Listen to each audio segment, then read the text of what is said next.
Grace, mercy, and peace be to you from God our Father, from our Lord and Savior, Jesus Christ. I want to read for you again the words of Romans 5. Therefore, since we have been justified by faith, we have peace with God through our Lord Jesus Christ. Through him we have also obtained access by faith into this grace in which we now stand. And we rejoice in the hope of the glory of God. More than that, rejoice in our sufferings, knowing suffering produces endurance, and endurance produces character, and character produces hope, and hope does not put us to shame. Because God's love has been poured into our hearts through the Holy Spirit, whom he has given us. We rejoice in our sufferings. Did you catch that verse? It seemed as though that there are two words that shouldn't go together, like 19 inches of snow and March. Rejoicing and suffering. Well, I wonder, how could Paul say those words? How could he or anyone else rejoice and suffer? It's only possible when you have hope. Tonight I want to share with you a true story of someone who lived those words. Someone who can inspire us that we can have hope and peace even in the worst kinds of trials. True story of a man by the name of Horatio Spafford who lived in Chicago in the 1800s. Here his story would seem it's the work of fiction, yet it's not. We endured a lot of trouble, trials. Trials began during the Great Chicago Fire of 1871. As Horatio was a successful attorney who had bought up large amounts of real estate along the Chicago lakefront. He saw them all go up in flames. Lost a fortune. And on top of that, at that time, he had a 4-year-old son who developed scarlet fever. He died. He was devastated. But yet he had a hope in his life that he clung to as he went through his grief. That was his hope in Christ. He was a devout Christian.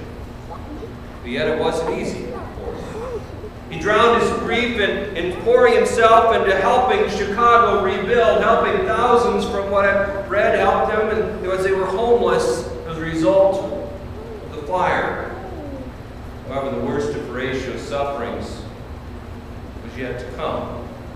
As 2 years later, in November of 1873, he decided to take him and his wife and his 4 daughters on a trip to Europe. He had known and gotten to know the famous preacher Dwight L. Moody and wanted to be a part of his evangelistic meeting in England, share in the work that was being done there. So he left for New York with his wife and his 4 daughters to get on a boat to go to England.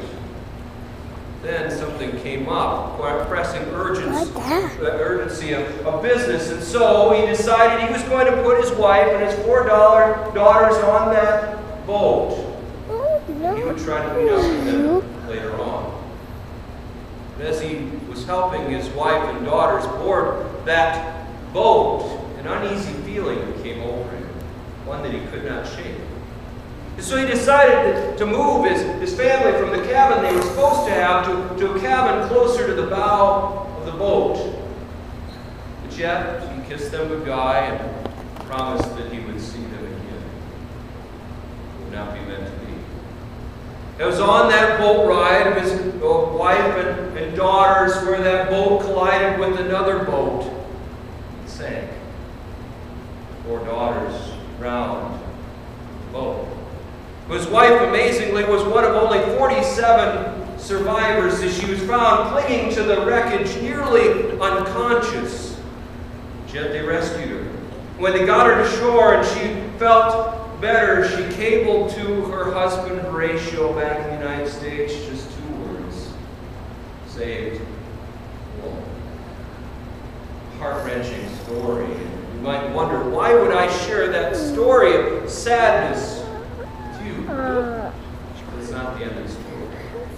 For it would be that Horatio Spafford that would then board a boat to go and meet up with his wife after this tragedy. And on his way, he penned the most amazing words of faith in the midst of his grief. For as he was going along, that the ship captain told the crew and those who were on the boat that they were passing over the place where his 4 daughters had drowned. He then went back to his cabin. He wrote the words, "It is well. The will of God be done." Began the stark, beautiful hymn. The hymn you just sang, "When Peace Like a River," written by Horatio Spafford. So look at those words again and imagine how meaningful that is, to know that that was the experience he had when he wrote those words. You might wonder, how can someone write those words, "It is well with my soul," knowing grief, what he'd gone through? Well, he could say those words, as the song revealed, only because he had a hope in his life, and that was his hope, Christ, that he clung to. As he penned those words, "Though Satan should buffet, though trial should come, let this blessed assurance control, that Christ has regarded my helpless estate and shed his own blood for my soul. He lives, so the bliss of it is glorious thought, my sin not in part but the whole is nailed to the cross, and I bear it no more. Praise the Lord. Praise the Lord, oh my soul." Here he was, praising the Lord after all that he'd gone through, even with his suffering and sorrow. We might wonder how. Because even in the midst of his tragedy, he knew that one thing would not be taken away from him. And that was what he knew in his heart by faith. That his Lord had shed his own blood for his soul and nailed his every sin to the cross. Savior Jesus. And that was that hope and truth to which he would cling. Lord, for us too. I know even as Christians we can experience trials in life, can't we? Experience sorrows, experience tragedy, loved ones pass, monies are lost, sicknesses happen. But yet for us there's a truth to which we can always cling in those times. And we think, how can we endure? As to that truth, that hope that Horatio, that hope that Paul was inspired to write about in Romans 5, that we rejoice in the hope of the glory of God, as he shared what that hope is for us later on. It says, "For God showed his love for us in this, while we were still sinners, Christ died for us." It's where Horatio and you and I, we can draw strength from those words to knowing that truth no matter what we face. For while we might wonder how Paul could write that he could rejoice even in sufferings, because he knew those words were true. He knew he could write those words not because he felt suffering less than us, not because he was stronger or better than us. He's not saying that we have to rejoice in suffering, because we know even he, in his letter to the church in Corinth, talked about the Lord taking away from him this thorn in his flesh, the affliction. He prayed to the Lord 3 times for the Lord to take it away. The Lord's response to him was this: "My grace is sufficient for you. My power is made perfect in weakness." He knew that was true, because it was Paul, who was this man who was persecuting the church, who had rejected Christ, was arresting Christians, and yet Jesus showed up to him, and he showed him mercy, and he showed him grace. He turned his life around. And he knew the gospel by revelation of what Jesus had done for him. He had rescued him from his helpless estate. He rescued him from his sins. And so he knew he could face whatever tribulations and sufferings that he would face with the knowledge that God loved him enough in Christ to die for him as a poor, miserable sinner, and rescue him from what he knew he would experience if his life had continued on in unbelief in Christ. He was rescued from death and was given the blessed hope of eternal life in Christ promised him. And he knew that grace was Lord. And that was all that he needed to know, that knew that God would sustain him and help him in whatever trials that he faced in his life, and he could praise him even in sufferings. Why Paul could pen those words, "Therefore, since we have been justified by faith, we have peace with God through our Lord Jesus Christ." They knew that he had been redeemed, he had been justified, his sins had been paid for, and it was his in Christ, and so he had peace with his God. And knowing that sin that would haul him out of heaven had been paid for so that he could be with his Lord forever, he says, through him we have also obtained access by faith into this grace in which we now stand, and rejoice in the hope of the glory of God. More than that, we rejoice in our sufferings, knowing sufferings produces endurance. Endurance produces character, and character produces hope. And hope does not disappoint us, because God's love has been poured into our heart through the Holy Spirit, whom he has given us. Paul knew Jesus had paid for his every sin, and he had peace and salvation with God. He knew he had been given the promise of access to his Lord in heaven by faith in Christ. So he could rejoice in that hope.